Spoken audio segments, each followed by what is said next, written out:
प्यारे विद्यार्थियों, sacred hearts की हिंदी कक्षा में आप सभी का स्वागत है। प्यारे बच्चों, आज हम लोग आरोह पाठ्यपुस्तक पर आधारित पथिक कविता के साथ जुड़ेंगे, जिसके लेखक हैं राम नरेश त्रिपाठी। तो आइए सर्वप्रथम कवि के जीवन परिचय के साथ साथ पाठ की रूपरेखा से रूबरू होते हैं। राम नरेश त्रिपाठी का जन्म सन 1881 कोयरीपुर, जिला जौनपुर, उत्तर प्रदेश में हुआ। प्रमुख रचनाएं मिलन, पथिक, स्वप्न, मानसी। मृत्यु सन 1962। राम नरेश त्रिपाठी छायावाद पूर्व की खड़ी बोली के महत्वपूर्ण कवि माने जाते हैं। आरंभिक शिक्षा पूरी करने के बाद स्वाध्याय से हिंदी, अंग्रेजी, बांग्ला और उर्दू का ज्ञान प्राप्त किया। उन्होंने उस समय के कवियों के प्रिय विषय समाज सुधार के स्थान पर रोमांटिक प्रेम को कविता का विषय बनाया। उनकी कविताओं में देश प्रेम और वैयक्तिक प्रेम दोनों मौजूद हैं, लेकिन देश प्रेम को ही विशेष स्थान दिया गया है। कविता कौमुदी में उन्होंने हिंदी, उर्दू, बांग्ला और संस्कृत की लोकप्रिय कविताओं का संकलन किया है।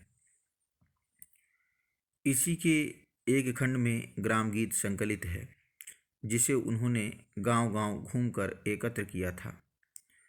लोक साहित्य के संरक्षण की दृष्टि से हिंदी में यह उनका पहला मौलिक कार्य था। हिंदी में वे बाल साहित्य के जनक माने जाते हैं। उन्होंने कई वर्षों तक बानर नामक बाल पत्रिका का संपादन किया, जिसमें मौलिक एवं शिक्षाप्रद कहानियाँ, प्रेरक प्रसंग आदि प्रकाशित होते थे। कविता के अलावा उन्होंने नाटक, उपन्यास, आलोचना, संस्मरण आदि अन्य विधाओं में भी रचनाएं की। प्रस्तुत अंश पथिक शीर्षक खंड काव्य के पहले सर्ग से लिया गया है।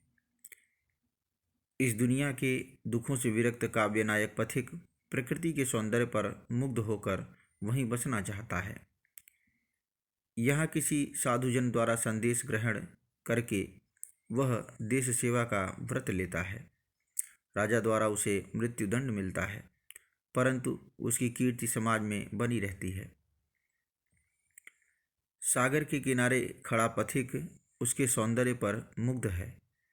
प्रकृति के इस अद्भुत सौंदर्य को वह मधुर, मनोहर, उज्जवल प्रेम कहानी की तरह पाना चाहता है।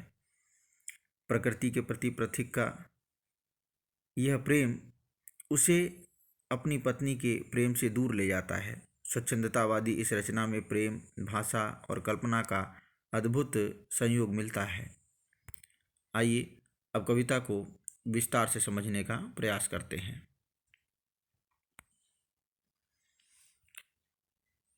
पथिक। प्रतिक्षण नूतन वेश बनाकर रंग बिरंग निराला, रवि के सम्मुख थिरक रही है नभ में वारिद माला। नीचे नील समुद्र मनोहर, ऊपर नील गगन है। घन पर बैठ बीच में विचरूं, यही चाहता मन है। आइए सर्वप्रथम इन पंक्तियों में शब्दार्थ देखते हैं।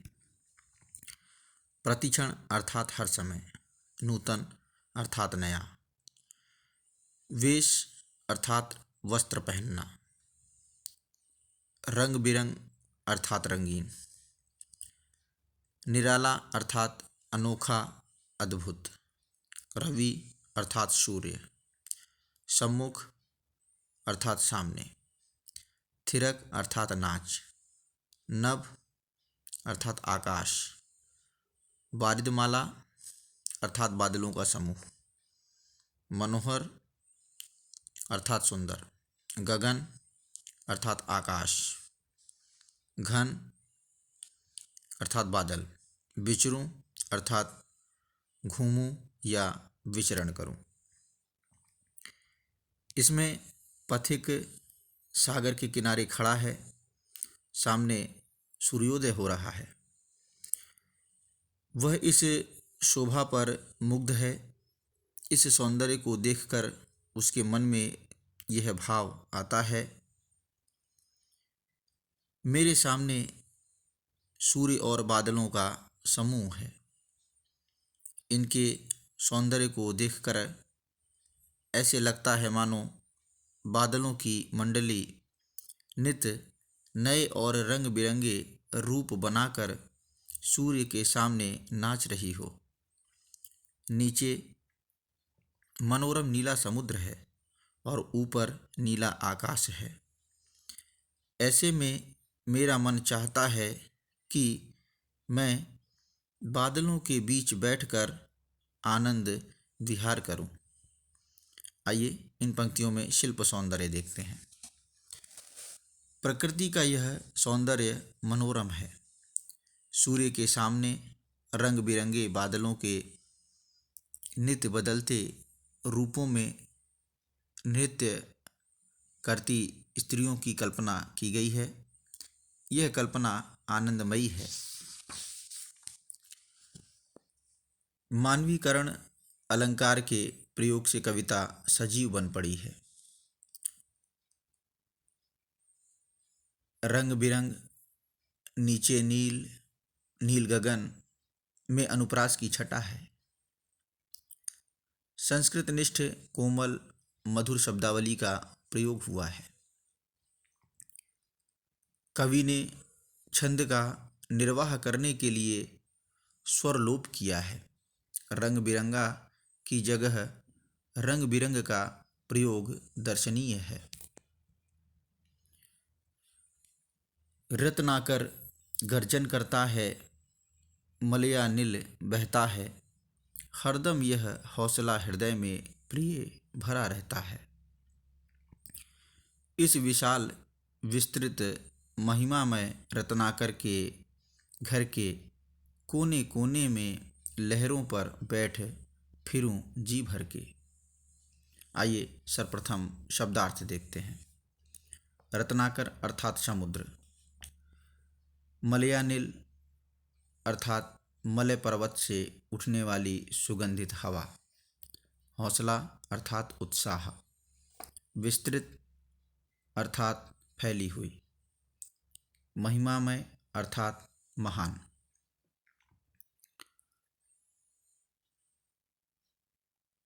इसमें पथिक सागर के किनारे खड़ा है, सामने सूर्योदय हो रहा है। वह इस शोभा पर मुग्ध है।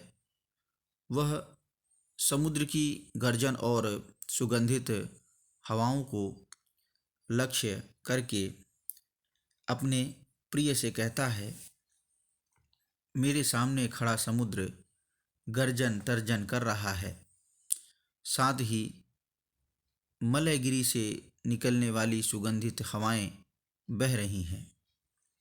हे प्रिय, इन्हें देखकर मेरे मन में यह उत्साह सदा भरा रहता है कि मैं इस विशाल विस्तृत और महान सागर रूपी घर के कोने कोने में जाऊं, इसकी लहरों पर बैठूं और जी भरकर उसमें विहार करूं।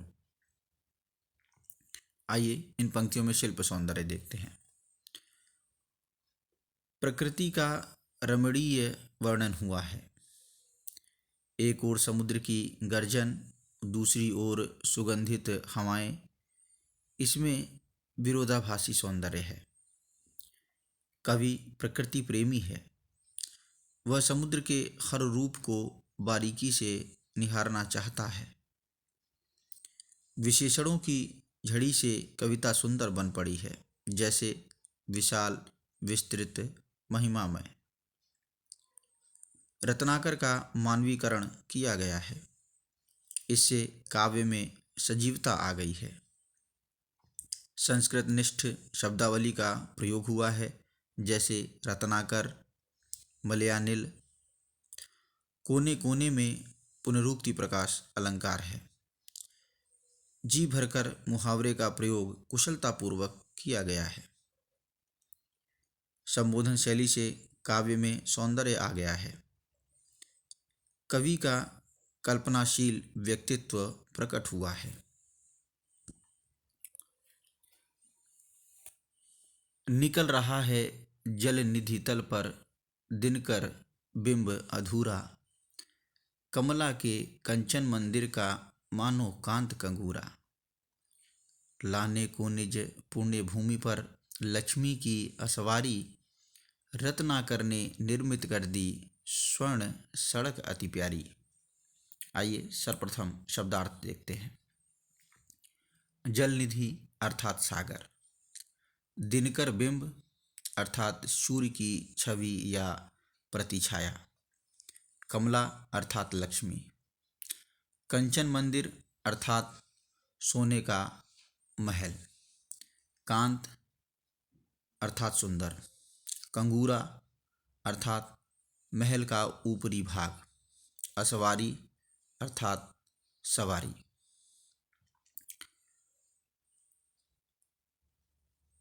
इसमें पथिक सागर के किनारे खड़ा है, सामने सूर्योदय हो रहा है, वह इस शोभा पर मुग्ध है। समुद्र की लहरों में सूर्योदय के प्रतिबिंब को देखकर उसके मन में तरह तरह की कल्पनाएं उठने लगती हैं।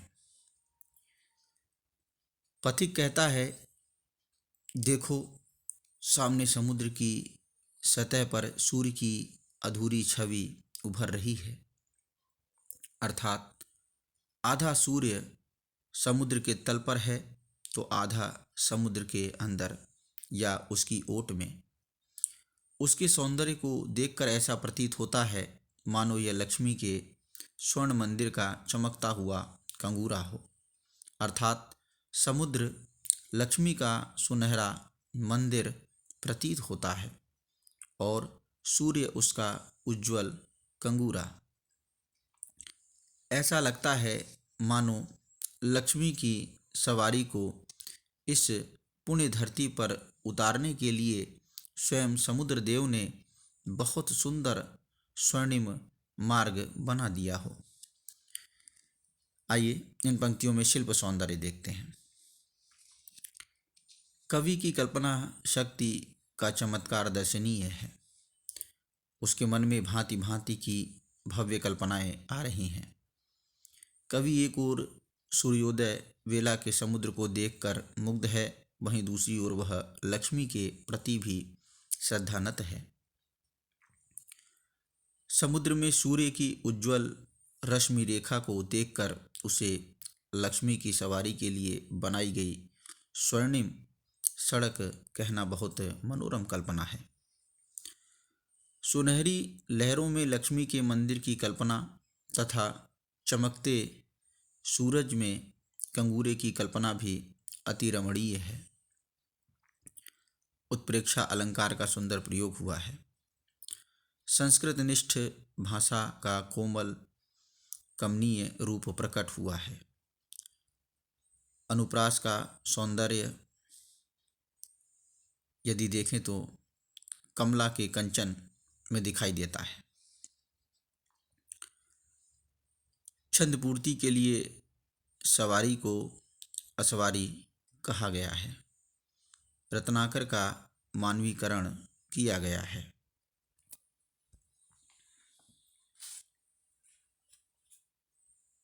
निर्भय दृढ़ गंभीर भाव से गरज रहा सागर है, लहरों पर लहरों का आना सुंदर अति सुंदर है। कहो यहाँ से बढ़कर सुख क्या पा सकता है प्राणी, अनुभव करो हृदय से हे अनुराग भरी कल्याणी। आइए इन पंक्तियों में सर्वप्रथम शब्दार्थ देखते हैं। निर्भय अर्थात निडर, गंभीर अर्थात गहरा, अनुराग अर्थात प्रेम,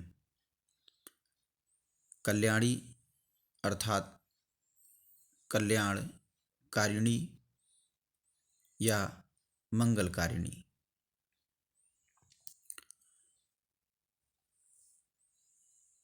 इन पंक्तियों में कवि कहता है, देखो सामने समुद्र निडर होकर दृढ़तापूर्वक बड़े गंभीर भाव से गरज रहा है, अर्थात उसकी लहरें बहुत गहराई से निकल रही हैं और ऊपर की ओर ऐसे उठ रही हैं मानो उन्हें किसी का भी भय नहीं है।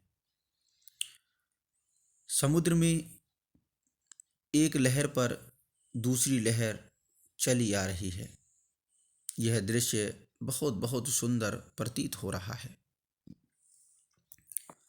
पथिक अपनी प्रिया को संबोधित करता हुआ कहता है, हे प्रेममयी मंगलमयी प्रिया, तुम इस सौंदर्य को अपने हृदय से अनुभव करो। बताओ, इस संसार में इस सौंदर्य से बढ़कर भी कोई सुख है? नहीं, इस प्राकृतिक सौंदर्य का कोई मुकाबला नहीं है। आइए इन पंक्तियों में शिल्प सौंदर्य देखते हैं। संबोधन शैली के कारण यह काव्य सजीव बन पड़ा है। कवि प्रकृति सौंदर्य और प्रिया प्रेम में प्रकृति को अधिक सुंदर मानता है, इसलिए वह अपनी प्रिया को भी उसमें लीन कर लेना चाहता है। समुद्र में उमड़ती उठती लहरों का चित्रण अत्यंत सुंदर, सजीव और मनोहारी बन पड़ा है। प्रश्न अलंकार का प्रयोग है। संस्कृतनिष्ठ शब्दावली का गतिमय सहज प्रयोग हुआ है। सुंदर, अति सुंदर की आवृत्ति मनमोहक है।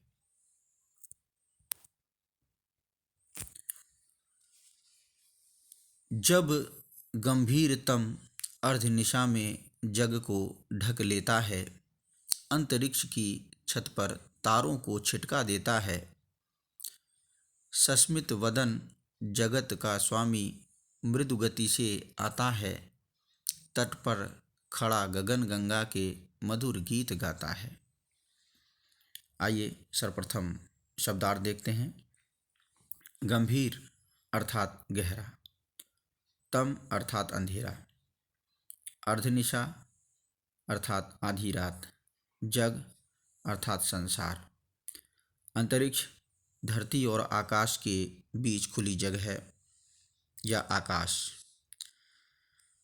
सस्मित मुस्कराता हुआ, वदन मुख, जगत का स्वामी अर्थात संसार को चलाने वाला।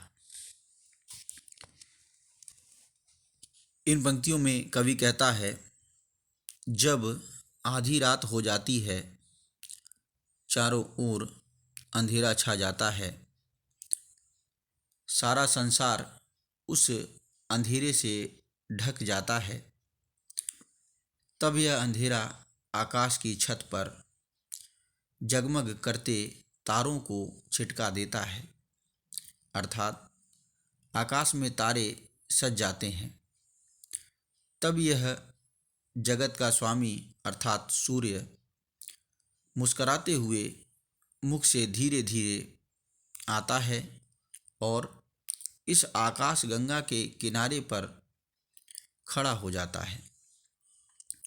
वह आकाश गंगा के सौंदर्य को देखकर मनमोहक गीत गाता है।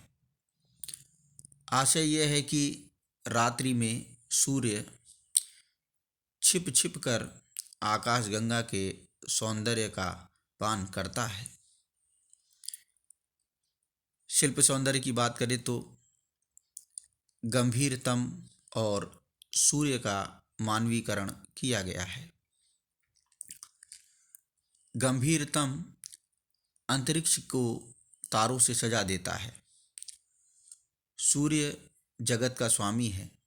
वह सूर्यास्त के समय अपने चेहरे पर मुस्कान लिए आकाश गंगा के गान गाता दिखाई देता है। कवि का कल्पनाशील मन प्रकृति में प्रेम लीला देखकर आनंदित है। भाषा सुकोमल, सुमधुर एवं प्रवाहपूर्ण है। अनुप्रास की छटा देखिए, गगन गंगा गीत गाता।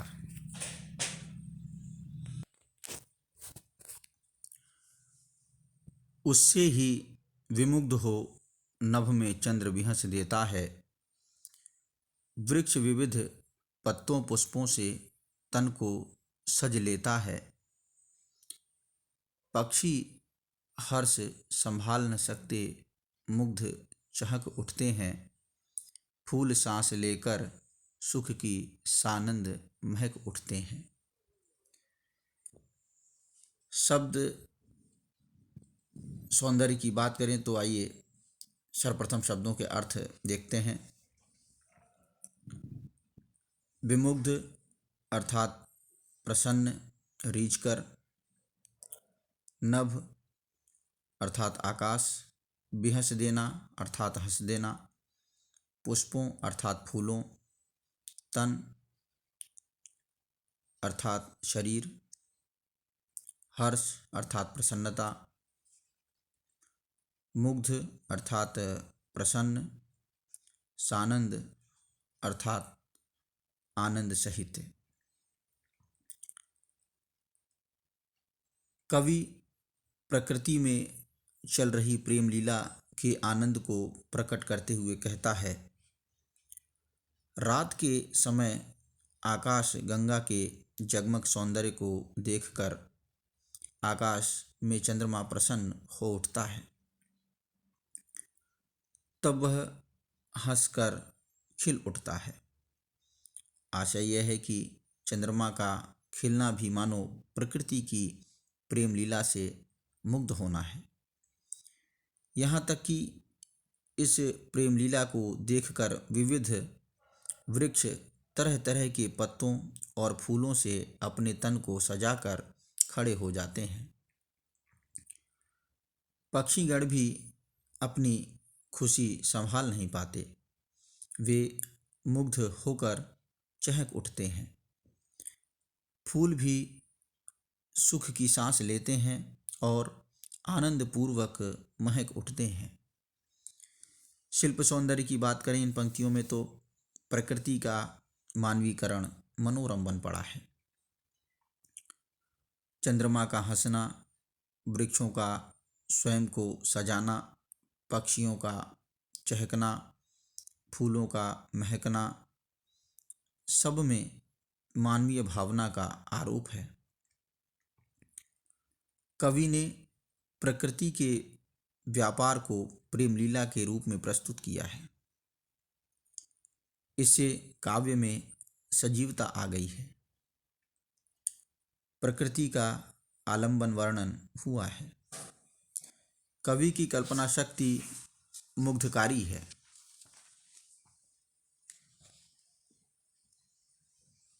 भाषा संस्कृत निष्ठ है। अभिव्यक्ति प्रवाहपूर्ण, लयपूर्ण तथा छंदबद्ध है। वन उपवन गिरिशानु कुंज में मेघ बरस पड़ते हैं, मेरा आत्म प्रलय होता है, नयन नीर झड़ते हैं। पढ़ो लहर तट तृण तरु गिरि नभ किरण जलद पर प्यारी, लिखी हुई यह मधुर कहानी विश्व विमोहन हारी। आइए सर्वप्रथम शब्दार्थ देखते हैं। उपवन अर्थात बाग, उद्यान। गिरि अर्थात पहाड़। सानु अर्थात सतह। कुंज अर्थात वनस्पतियों का झुरमुट। आत्म प्रलय अर्थात मन का फूट पड़ना, भाव विभोर होकर आंसू ढुलका देना। नयन अर्थात आँख। नीर झड़ना अर्थात आंसू निकलना। तट अर्थात किनारा। तृण अर्थात घास या तिनका। तरु अर्थात वृक्ष। नभ अर्थात आकाश। जलद अर्थात बादल। विश्व विमोहनहारी अर्थात संसार को मुग्ध करने वाली। कवि प्रकृति की लीला को प्रेम लीला मानता है। इसी से रोमांचित होकर वह लिखता है, प्रकृति में चल रही प्रेम लीला को देखकर मेघों से रहा नहीं जाता। वे प्रसन्नता प्रकट करने के लिए वनों, उपवनों, पहाड़ों, कुंजों और समुद्र तल पर बरस पड़ते हैं। स्वयं पथिक भी भाव विह्वल हो जाता है। उसके नेत्रों से अश्रुधारा झरने लगती है। पथिक कहता है, हे प्रिय, प्रकृति में चारों ओर एक मधुर प्रेम कहानी चल रही है। इसे समुद्र की लहरों में, समुद्र के तट पर, हरे भरे तिनकों में, पहाड़ों पर, सजकर खड़े वृक्षों में, वर्षा से भीगते पहाड़ों में, तारों से ढके आकाश में, सूर्य की उज्ज्वल किरणों में, बरसते हुए बादलों में पढ़ो, देखो और अनुभव करो। यह प्रेम कहानी सारे संसार को मोहित किए हुए है। इन पंक्तियों में शिल्प सौंदर्य की बात करें तो कवि प्रकृति प्रेमी है। उसे प्रकृति में सजीव प्रेम व्यापार चलता प्रतीत होता है। प्रकृति का मानवीकरण किया गया है। कवि प्रकृति के हर रूप में मानवीय अनुभूति और क्रिया देखता है। भाषा प्रवाहमयी है। लघु लघु शब्दों की तीव्र गति दर्शनीय है। संस्कृतनिष्ठ किंतु सरल भाषा का प्रयोग हुआ है। आत्म प्रलय भाव विभोर होकर फूट पड़ने का सुंदर प्रतीक है। आंसुओं के लिए नयन नीर प्रयोग सुंदर है।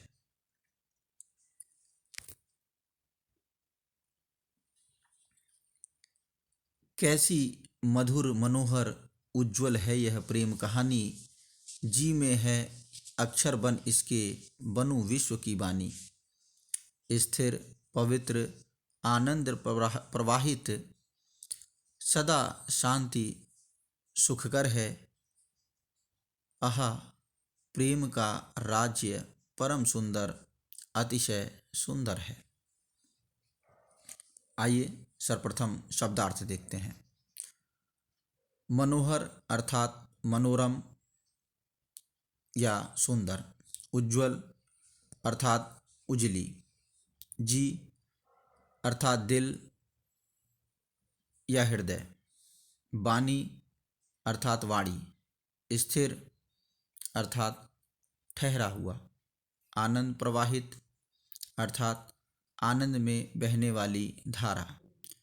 सुखकर अर्थात सुखदायी। परम अर्थात अत्यधिक। अतिशय अर्थात बहुत अधिक। पथिक प्रकृति में चल रही प्रेम लीला में स्वयं को लीन करने की इच्छा प्रकट करते हुए कहता है,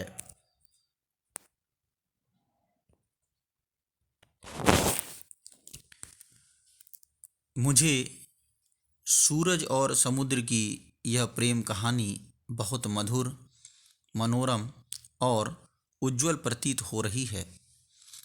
इसे देखकर मेरा मन करता है कि मैं इसे शब्दों में व्यक्त करूं।